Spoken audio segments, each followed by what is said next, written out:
Hi, Aaron. Thanks for your question. So, first, I would note that although Nye is optimistic about the ability of the US to remain globally dominant, he also does concede that this is contingent on us retaining our hard and soft power advantages.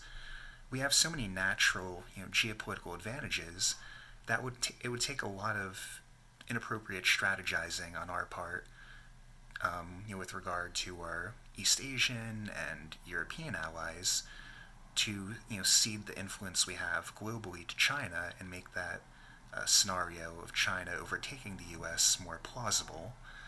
China's economy has grown astronomically, but GDP is only one measure of how well a country is doing relative to its past performance as well as relative to other countries.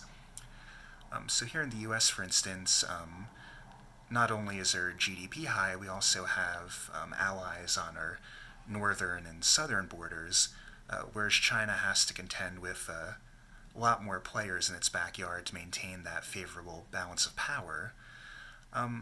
As to innovation, China's population could be an asset, but it's just as likely that without smart public policy, the demographics could simply lead to an increase in debt, as the government has more obligations in terms of pensions and the like.